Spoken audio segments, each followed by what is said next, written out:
Hello दोस्तों, आप सभी का स्वागत है मेरे इस चैनल में। आज हम लोग वर्णमाला का भाग 2 करने जा रहे हैं। भाग 1 हमने कल कर लिया था, ठीक है। अगर आपने वो वीडियो नहीं देखी है तो प्लीज़ जाके उस वीडियो को देखिए। ये जो प्रश्न है ये सभी एग्जाम की दृष्टि से बहुत ही महत्वपूर्ण है। आपको अगर ये प्रश्न महत्वपूर्ण लगे और वीडियो अच्छी लगे तो मेरे चैनल को सब्सक्राइब कीजिएगा, लाइक शेयर ज़रूर कीजिएगा और जो नोटिफिकेशन बेल है उसको ज़रूर दबाइएगा ताकि जो भी वीडियो डले वो आप तक पहुँचे, ठीक है। 23वां प्रश्न हम लोग देखते हैं।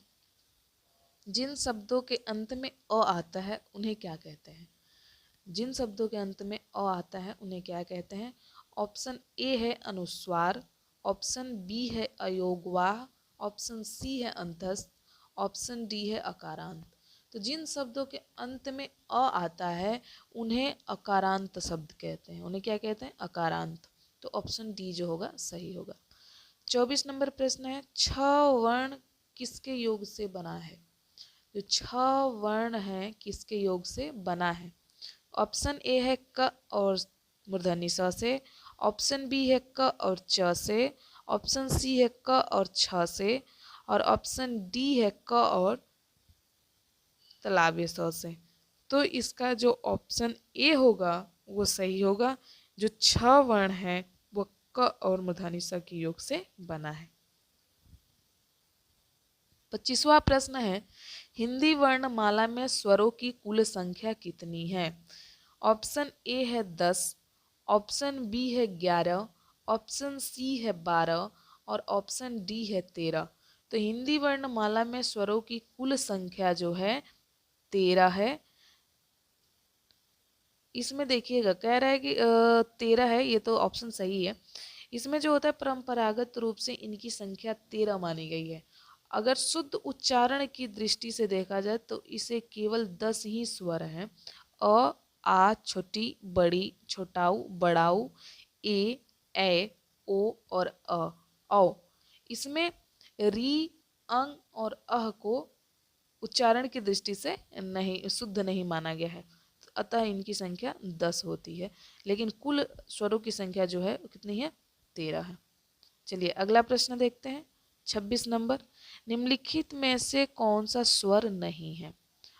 अ, बी है उ, सी है ए और डी है री, सॉरी या।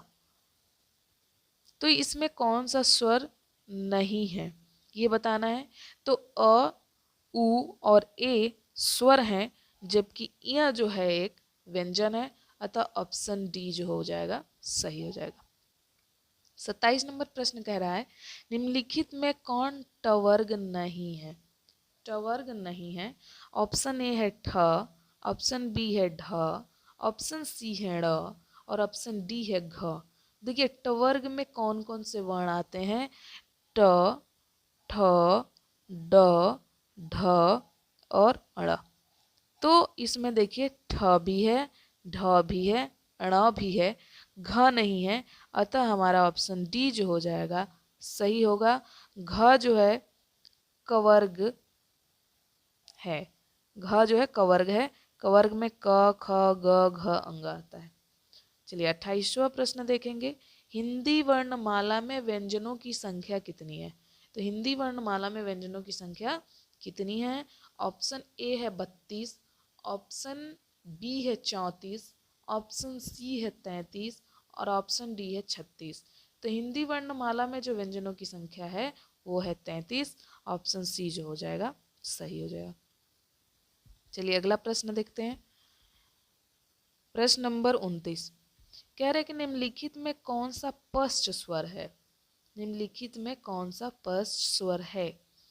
ऑप्शन ए है आ, ऑप्शन बी छोटी ई, ऑप्शन सी जो है ज, ऑप्शन डी है ढ। तो पश्च स्वर देखिए, इसमें जीभ के प्रयोग के आधार पर स्वरों का वर्गीकरण किया गया है।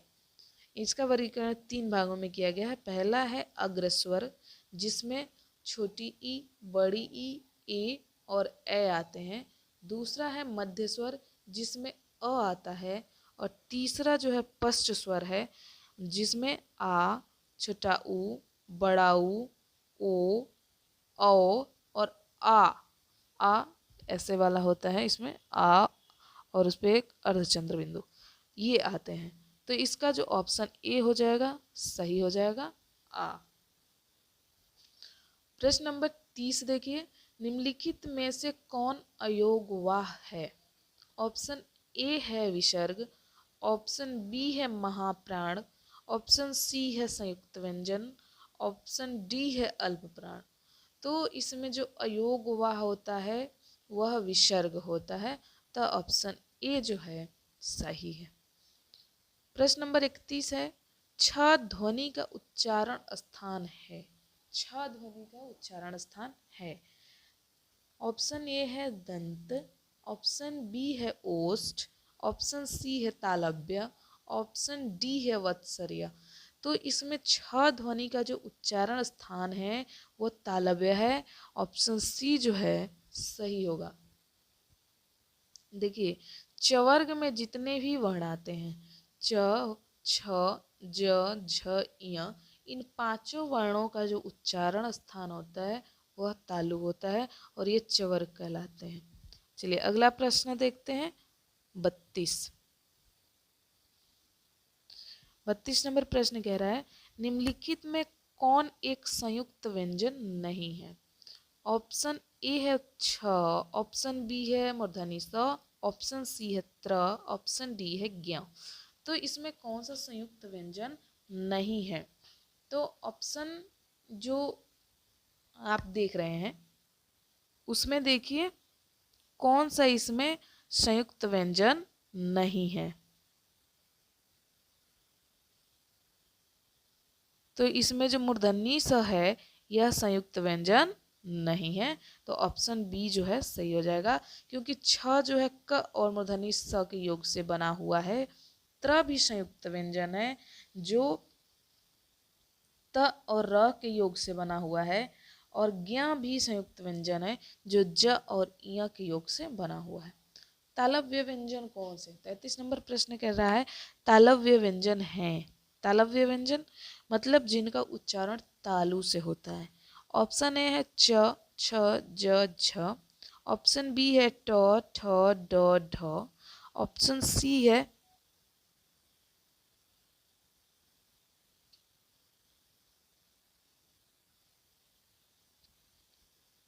ऑप्शन बी है ट, ठ, ड, ढ, ऑप्शन सी है त, थ, द, ध, और ऑप्शन डी है प, फ, ब, भ। तालव्य व्यंजन मतलब जिनका उच्चारण तालु से होता है। जो चवर्ग के वर्ण होते हैं उनका जो उच्चारण स्थान है तालु है, अतः ऑप्शन नंबर जो है ए आपका सही हो जाएगा। अगला प्रश्न देखते हैं 34 नंबर।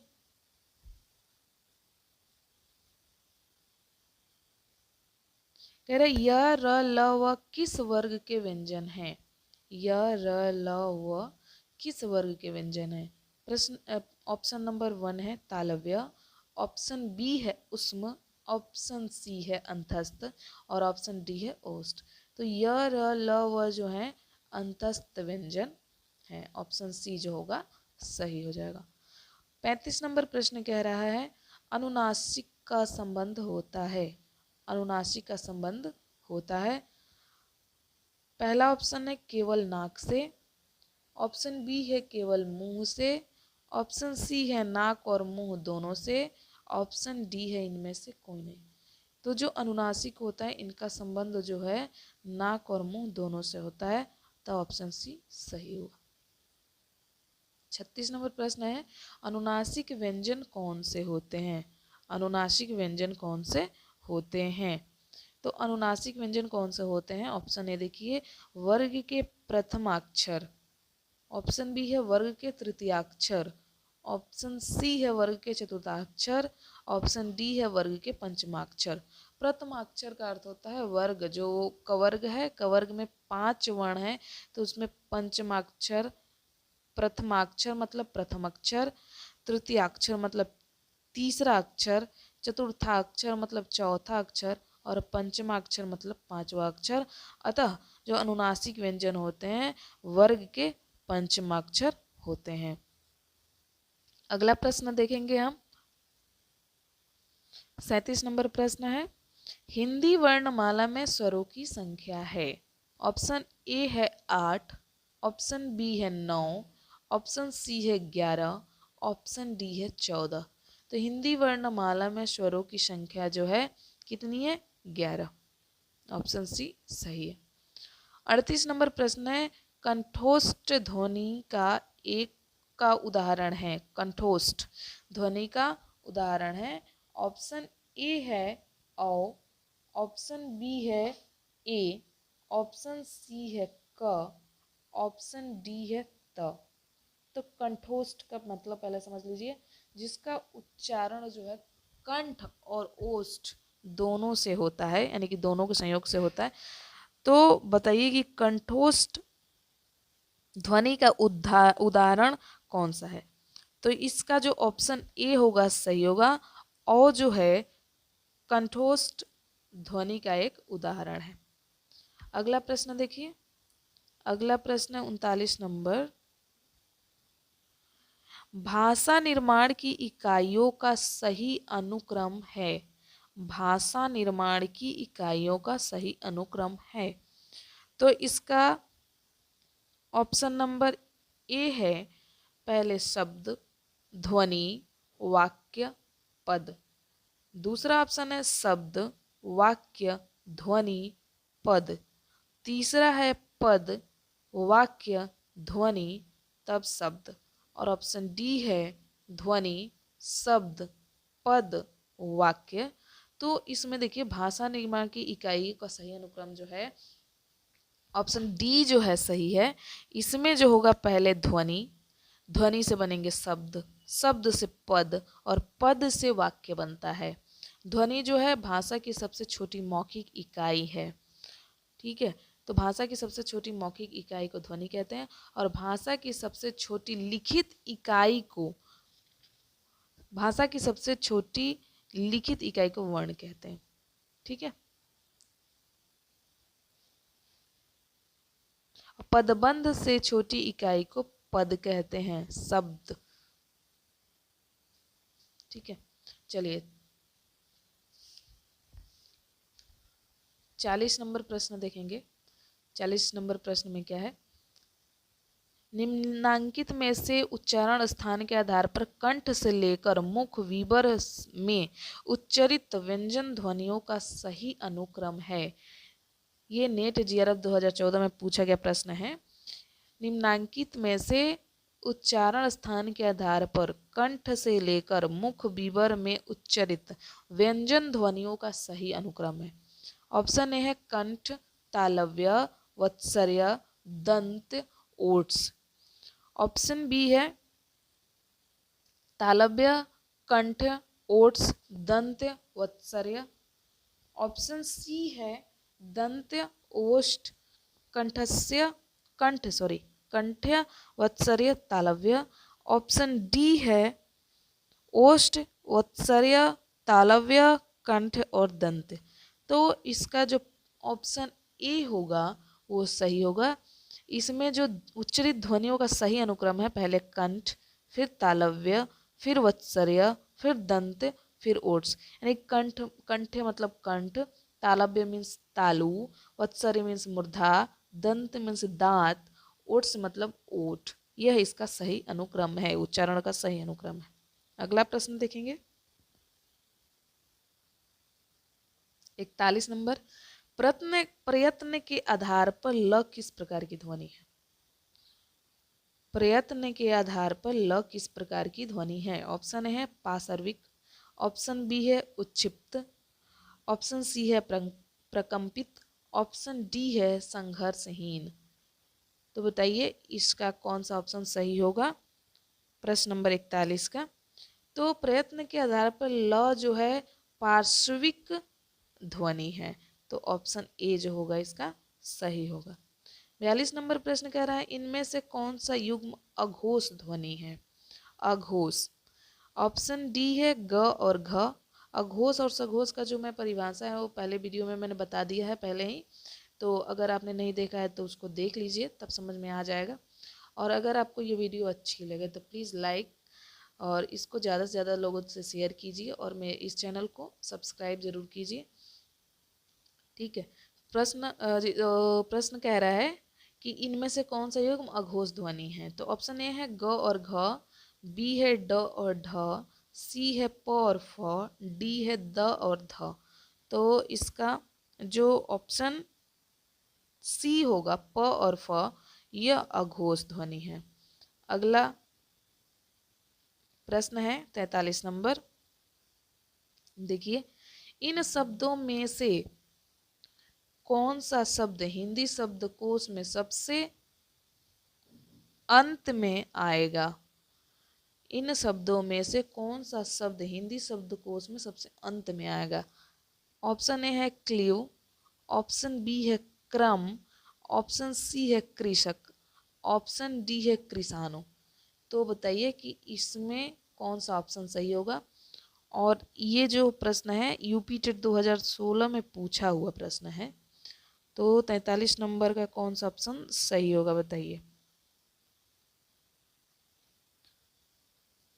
तो इसका जो ऑप्शन ए होगा क्लियो, ये सही होगा और हिंदी शब्दकोश के सबसे अंत में आएगा। 44 नंबर प्रश्न कह रहा है कि निम्नलिखित में विवृत स्वर हैं। विवृत स्वर हैं। ऑप्शन ए है बड़ी ई, ऑप्शन बी है ए, ऑप्शन सी है बड़ा ऊ, ऑप्शन डी है ओ। तो इसका बताइए विवृत स्वर कौन सा ऑप्शन सही होगा। ठीक है, विवृत का पहले मतलब समझ लीजिए कि विवृत स्वर क्या होता है कि जिन स्वरों के उच्चारण में मुख द्वार पूरा खुलता है वह विवृत स्वर कहलाते हैं। ठीक है, जिन स्वरों के उच्चारण में मुख द्वार पूरा खुलता है वह विवृत स्वर कहलाते हैं। तो विवृत स्वर जो है आ होता है और इसमें ऑप्शन नहीं दिया हुआ है, तो आप लोग नोट कर लेंगे इसमें जो विवृत स्वर होता है वो आ होता है। ठीक है, तो इसका आ सही होगा। चलिए अगला प्रश्न देखते हैं 45 नंबर। निम्नलिखित में तालव्य वर्ण है। निम्नलिखित में तालव्य वर्ण है। पहला है च, दूसरा है त, तीसरा है ट, चौथा है ज। निम्नलिखित में तालव्य वर्ण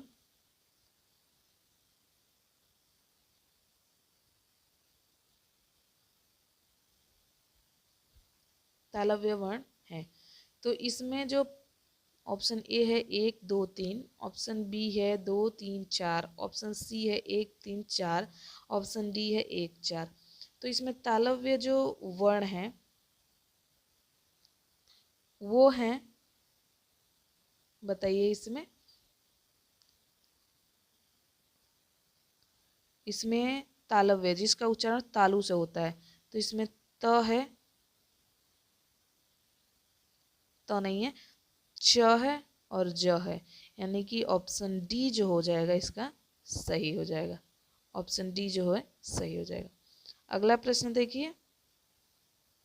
अगला प्रश्न कह रहा है निम्नलिखित में से कौन सा वर्ण तालव्य नहीं है, यानी कि जिनका उच्चारण तालु से नहीं होता है। ऑप्शन ए है छ, ऑप्शन बी है क, ऑप्शन सी है च, ऑप्शन डी है झ। तो इसमें देखिए छ, च और झ जो तीनों वर्ण हैं इनका उच्चारण तालु से होता है, जबकि क वर्ण का उच्चारण जो है कंठ से होता है। अतः ऑप्शन बी जो होगा सही होगा। 47 नंबर प्रश्न कह रहा है हिंदी में अनुनासिक व्यंजनों की संख्या कितनी है। हिंदी में अनुनासिक व्यंजनों की संख्या कितनी है। तो देखिए ऑप्शन ए है 3, ऑप्शन बी है 4, ऑप्शन सी है 5, ऑप्शन डी है 6। तो हिंदी में जो है अनुनासिक व्यंजनों की संख्या जो है वह 5 है। तो इसका ऑप्शन सी जो होगा सही हो जाएगा। 48 नंबर प्रश्न कह रहा है कि स्पर्श संघर्षी व्यंजन ध्वनियां कौन सी हैं। स्पर्श संघर्षी व्यंजन ध्वनियां कौन सी हैं।